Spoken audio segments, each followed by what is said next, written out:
Good day everyone, welcome to our class in Construction Methods and Project Management CE 423. So for today, our topic will be construction equipment used in projects. So if you can recall, one of the characteristics of a project is that projects have specific beginning and end and have their own schedule.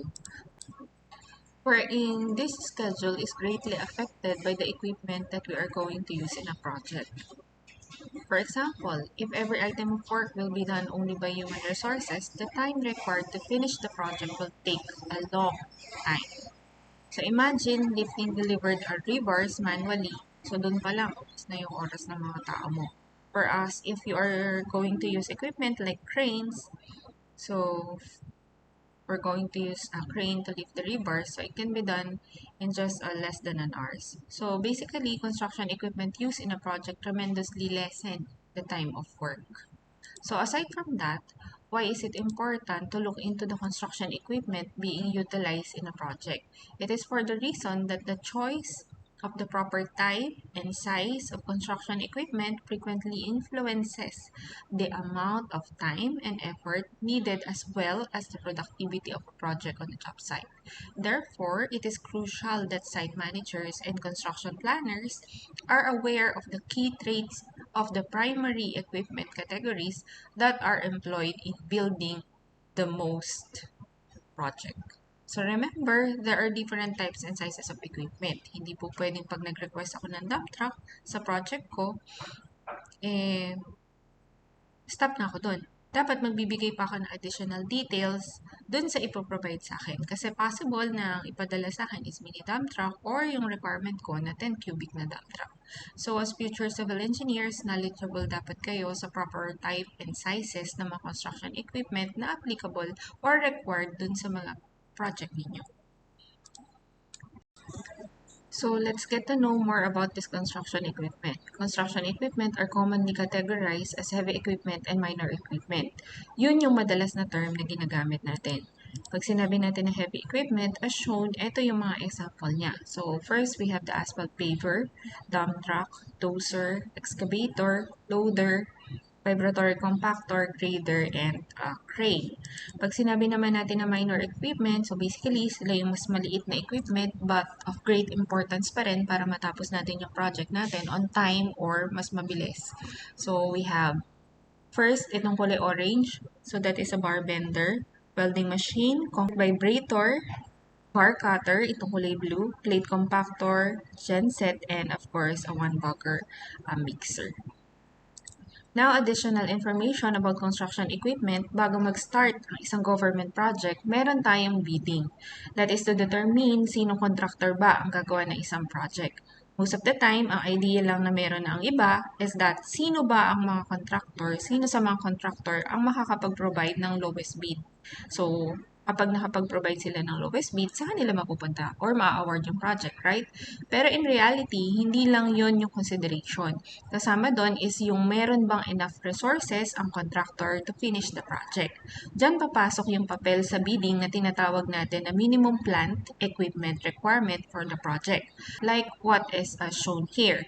This is for a bridge project. So ito yung mga required heavy equipment, plant, and minor equipment para sa project na yon. Kung wala nung mga ganyan si contractor, ang mangyayari is that kahit siya yung may lowest bid amount, hindi pa rin mabibigay or maa-award sa kanya yung project. Bakit? Kasi each project na pinapabid, may stated number of calendar days na siya to finish, diba? And that is based or computed by the government agency who owns the project based on the required minimum equipment requirement as shown. So in this bridge project, we need the following. So meron tayong dump truck, kailangan 4 yan.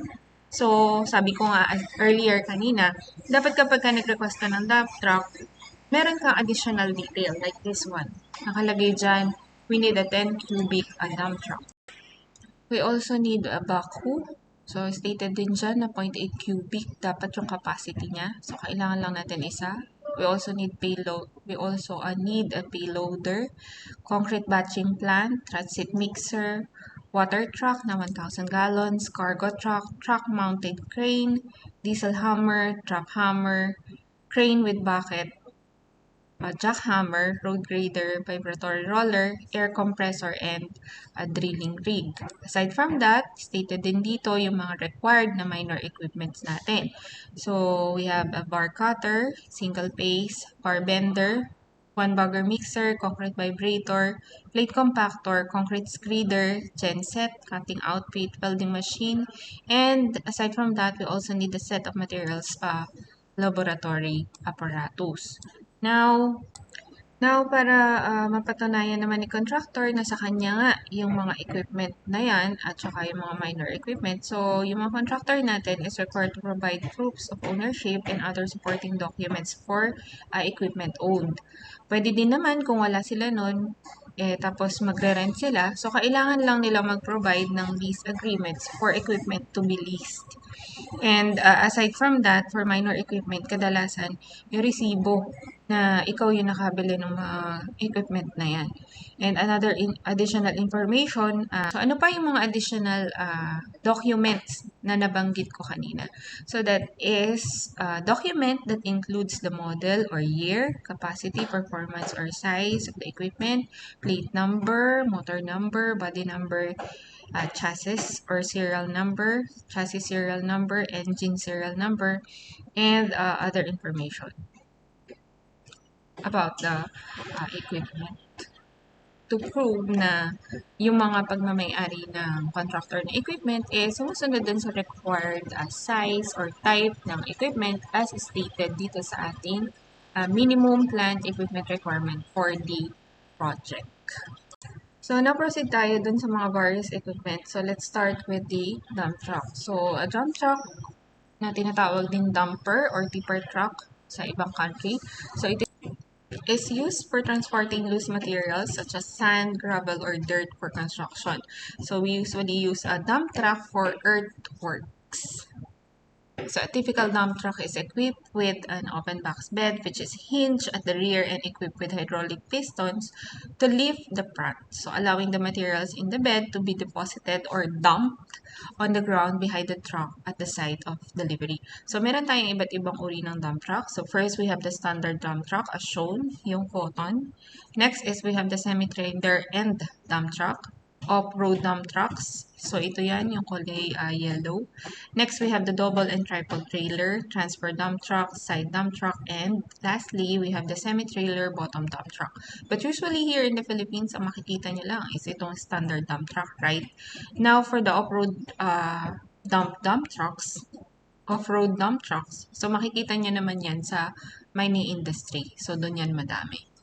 Okay, so next we have the excavators. So excavators, so it can be a truck excavator or wheeled excavator. So pag sinabi nating truck, kita nyo dito, inyo nakikita yung mouse ko. Pero ito yung nandun sa taas. So meron siyang mga truck.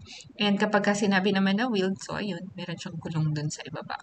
So, approximate operating weight niya is 0.7 to 8.5 tons. So, it generally includes a standard backfill blade and features an independent boom sweep.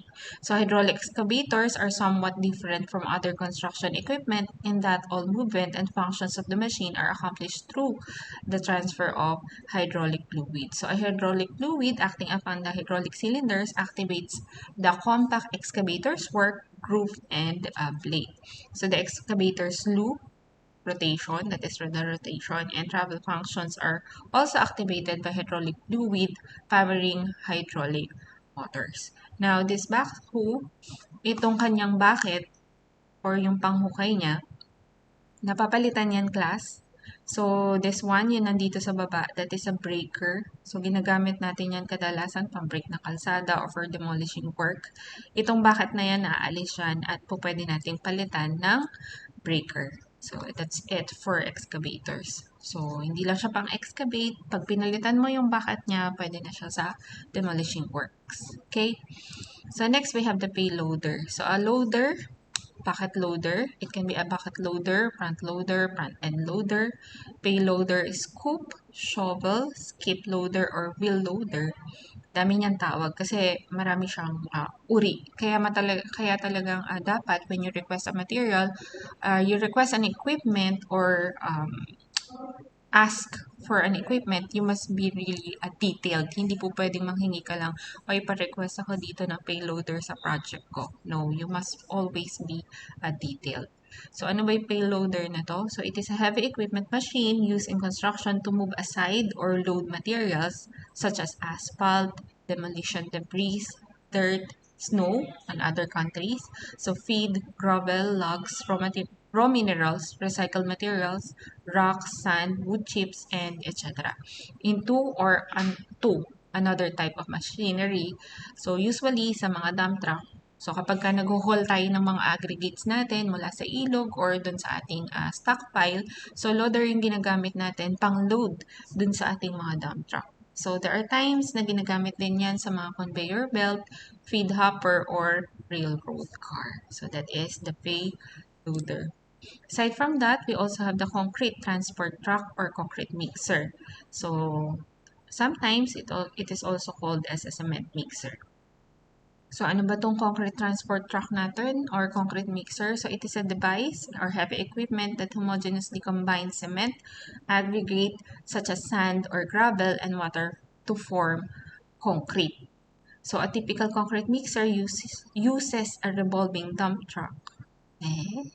A typical concrete mixer uses a revolving drum to mix the components. For smaller volume works, portable concrete mixers are often used so that the concrete can be made at the construction site, giving the workers ample time to use the concrete before it hardens.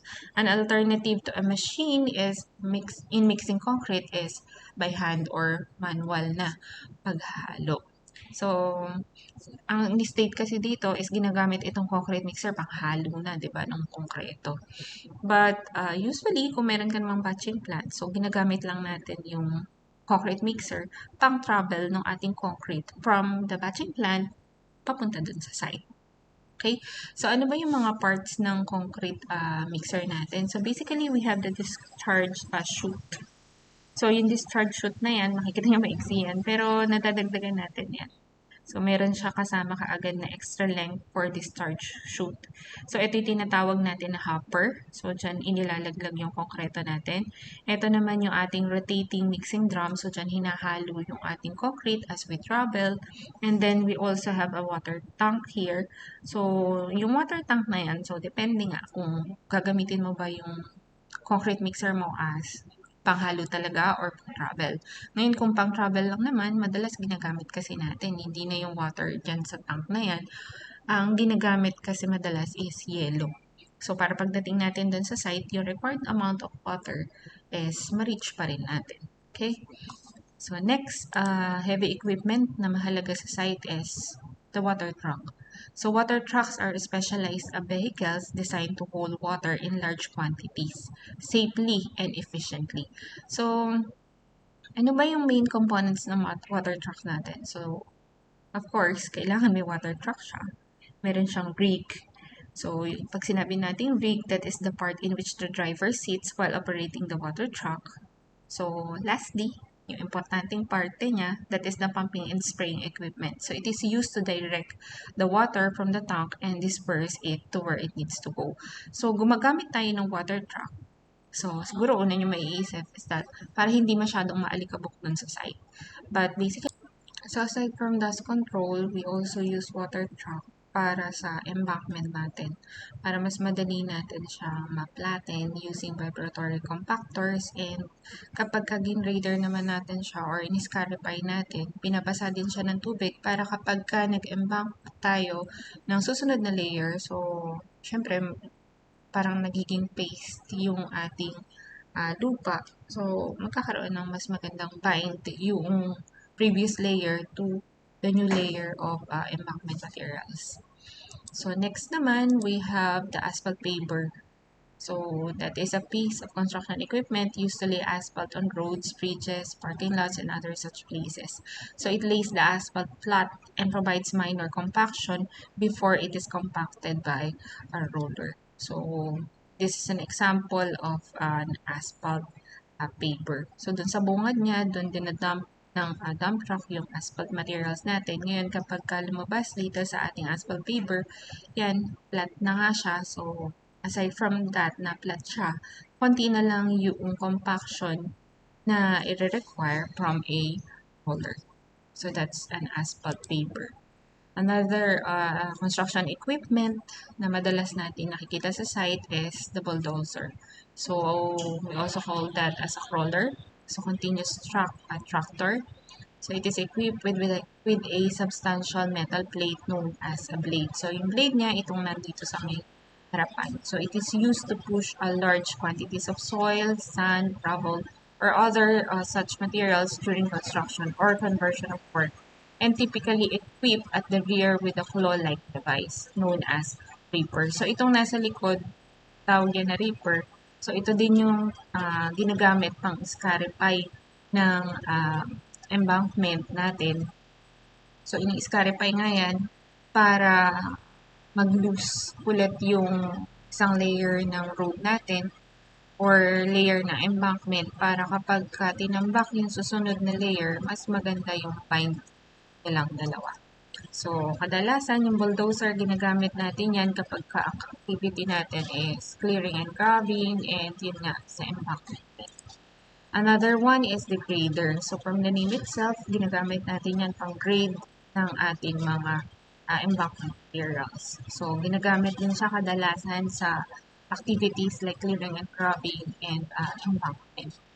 So, graders are commonly used in the construction and maintenance of dirt and gravel roads. So, in constructing paved roads, they prepare a wide flat base course for the final road surface. So, graders are also used to set native soil or gravel foundation paths to finish the grade prior to the construction of large buildings. So, sila ginagamit pang pantay grade ng ating base foundation. Okay. Next, we also have the cargo truck.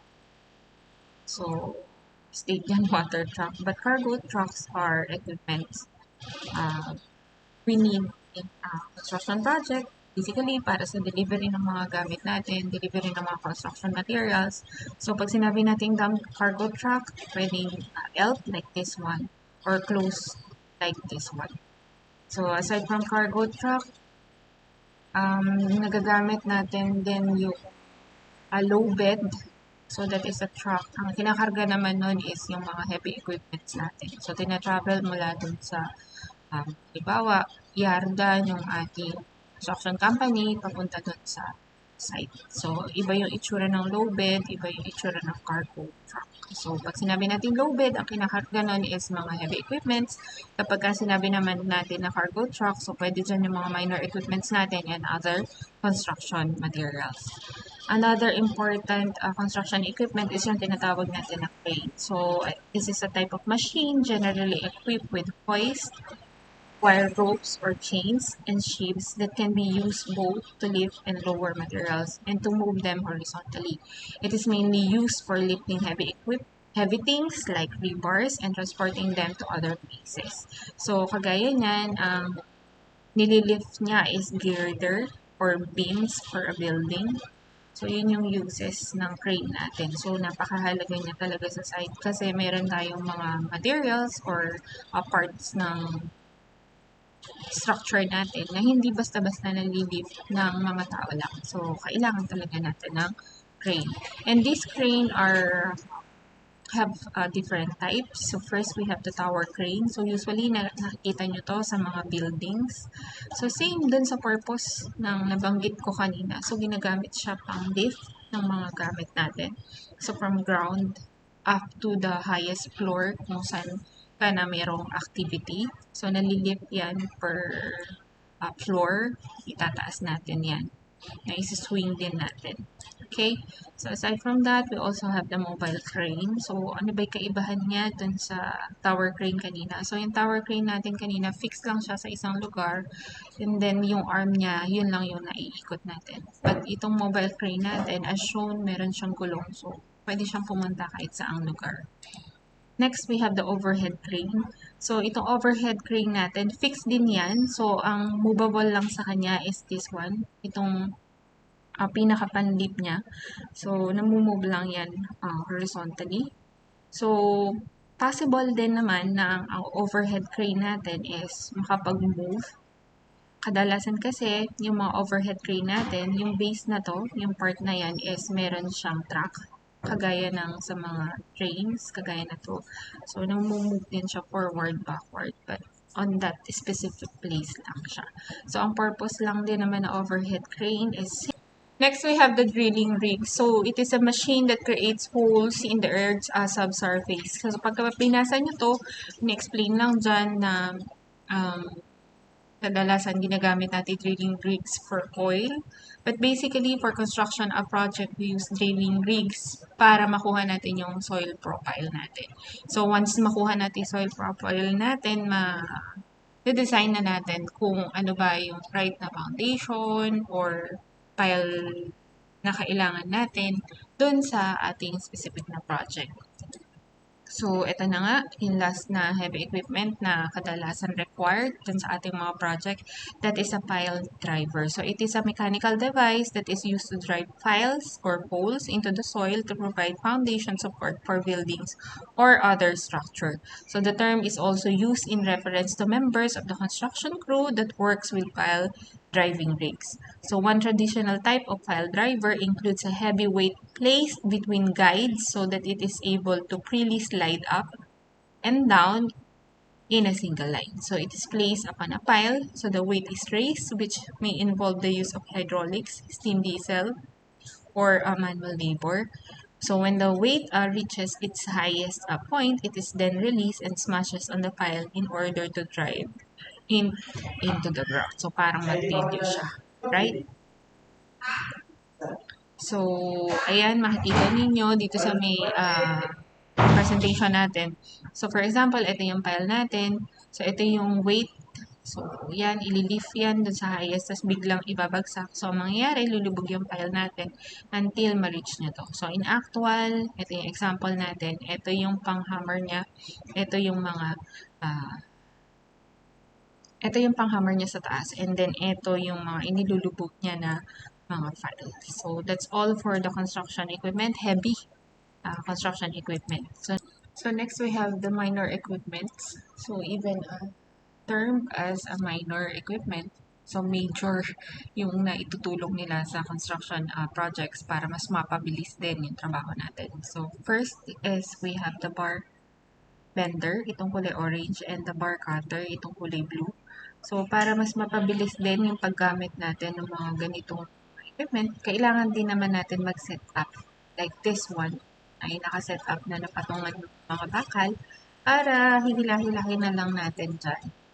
And then, mag-bend. So, same dito sa may bar cutter natin. May table din siyang ganito. Kung anong mga bakal natin. So, para habang nagka-cut, hindi mo din naman nililift yung mga bakal natin. Kasi, mabigat ka naman.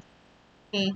So, next, we have one burger mixer. So, alam niyo naman kung saan yan ginagamit. Panghalo ng concreto, right? And we also have the screeder. So, yung screeder ginagamit natin pang compact and pang layer din ng binuhos natin na konkreto para sa kalsada. We also have the concrete vibrator.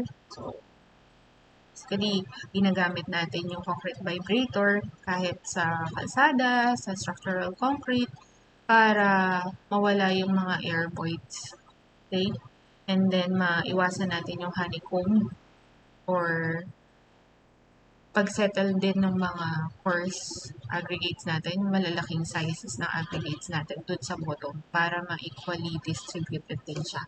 And last, we have the concrete cutter. So, yung concrete cutter naman natin, kadalasan ginagamit natin yan sa kalsada para makapag-construct tayo ng weekend planed joint natin. So, we use that concrete cutter since alam nga natin na magka-crack yung kalsada, right? So, inuunahan na natin siya. So, nagbibigay na tayo ng space na dito, ito na yung crack niya. Okay? Then, ipilan natin yun ng mga sealants. And next, we also have the cutting outfit. So, from the name itself, pang-cut natin yan ng mga different construction materials, mostly bakal. Generator set. So, for emergency purposes, pwede din naman pandugtong dun sa mga welding machine kasi may times na yung mismong site natin, wala naman tayong linya dun ng kuryente. So, we use the generator set para mapagana din natin yung iba nating minor equipments that requires electricity. And lastly, we have the plate compactor. So, mas pinaliit siya na vibratory compactor. compactor. So, ginagamit natin yan para dun sa mga areas na maliliit lang na part na hindi naman kakasyang daanan ng vibratory compactor. So, that's all for Unit 7. So, thank you class for listening.